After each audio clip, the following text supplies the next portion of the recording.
ఇక తెలంగాణ అసెంబ్లీలో hate speech bill ప్రవేశపెట్టారు. ఈ బిల్లును సెలెక్ట్ కమిటీకి రిఫర్ చేస్తూ తీర్మానం చేశారు. హేట్ స్పీచ్ బిల్పై భిన్నాభిప్రాయాలు వ్యక్తం అవుతున్నాయి.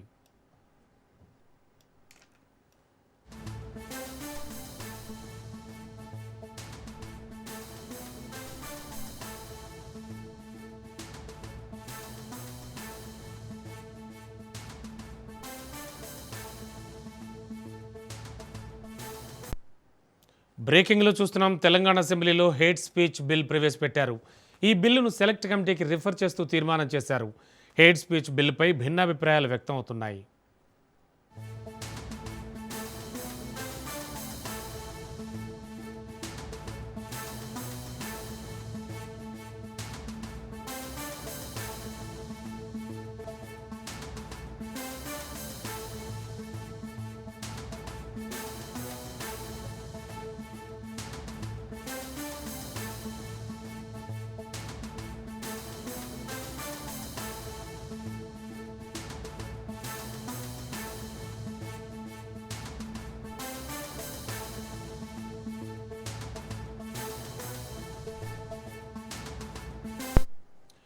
ఇదే అంశానికి సంబంధించి లేటెస్ట్ ఇన్ఫో అందించడానికి మా కరెస్పాండెంట్ సునీల్ సిద్ధంగా ఉన్నారు.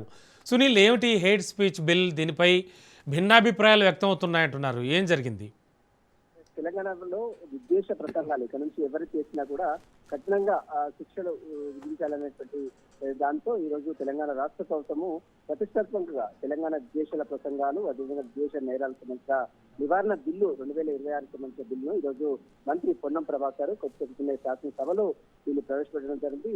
రాష్ట్ర ప్రభుత్వం అధికారికంగా ఈ బిల్లును అసెంబ్లీలో ప్రవేశపెట్టింది. సామాజిక శాంతి మరియు మత సామరస్యాన్ని కాపాడమే లక్ష్యంగా ఈ యొక్క బిల్లును తీసుకొచ్చినట్టు కూడా మంత్రి పొన్నం ప్రభాకర్ కూడా ఆ శాసనసభలో ప్రసంగించినటువంటి పరిస్థితి.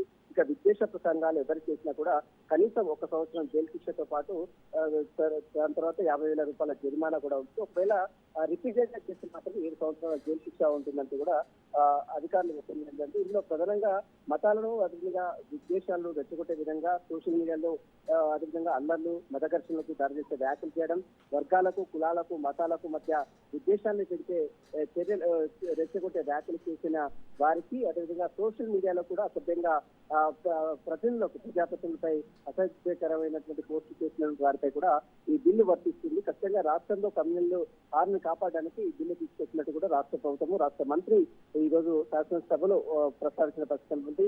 ఈ బిల్లు వ్యాఖ్య స్వేచ్ఛను ప్రభావితం చేస్తుందా లేదా అనే సందేహాలు కూడా ఇప్పటికే వినబడుతున్నాయి. చాలా మంది నేతలు మరోవైపు చాలా మంది నేతలు కూడా అభ్యంతరాలు వ్యక్తం చేస్తున్నారు. దీంతో చాలా మంది యొక్క అంటే మనోభావాలను వ్యక్తిగత మనోభావ స్వేచ్ఛను దెబ్బతీసే విధంగా ఈ బిల్లులంటూ కూడా కొంతమంది బీజేపీ నేతలు వ్యాఖ్యానిస్తున్న పరిస్థితి కనబడుతుంది. మొత్తం మీద తెలంగాణ రాష్ట్ర ప్రభుత్వము ఈ తీసుకొచ్చినప్పుడు ఏ క్రైమ్స్ స్పీచ్ సంబంధించిన దాంట్లో రాష్ట్ర ప్రభుత్వం ఇంకా కఠినంగా ముందడుగు వేసే దిశగా ప్రయత్నాలు చేస్తుంది. ఈ రోజు నుంచి దీన్ని అంటే ఈ రోజు బిల్లు ఆమోదించింది కాబట్టి ఖచ్చితంగా ఎవరైనా హేట్ స్పీచ్ చేస్తే మాత్రం విద్వేషంగా పూర్తమైన వ్యాఖ్యలు చేసినా రెచ్చగొట్టినా అదేవిధంగా సోషల్ మీడియా వేదిక ద్వారా ప్రజాప్రతినిధులపై వ్యాఖ్యలు చేసినా మాత్రం ఖచ్చితంగా చర్యలు తీసుకునే అవకాశం ఉంది. ఇప్పటి నుంచి క్రిమినల్ కేసులు సైతం నమోదు చేసే అవకాశం ఉంది. Okay, thank you.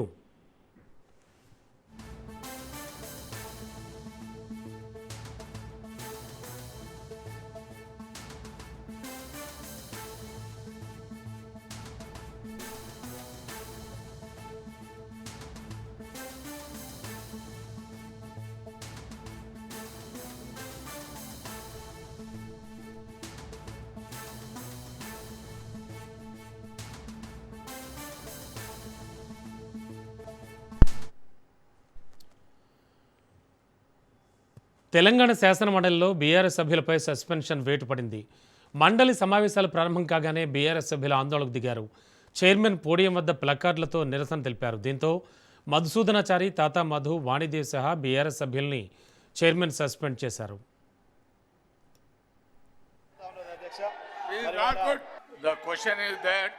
Telangana Employees Accountability and Monitoring Parental Support Bill 2026 is taken into consideration.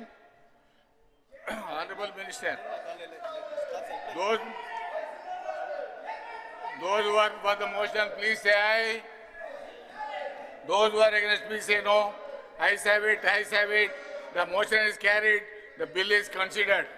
There are no amendments to Class 2, 2 to 28. Schedule Class 1, enacting formula and long title, and they are before the House. Srinivas Reddy garu, please get down. Please get down. ఇది పద్ధతి కాదు, ఇది పెద్దల సభ. Unfortunately మీలాంటి వాళ్ళు ఇక్కడ రావడం అనేది బాధాకరం. ప్లీజ్ ప్లీజ్ ప్లీజ్ మీరు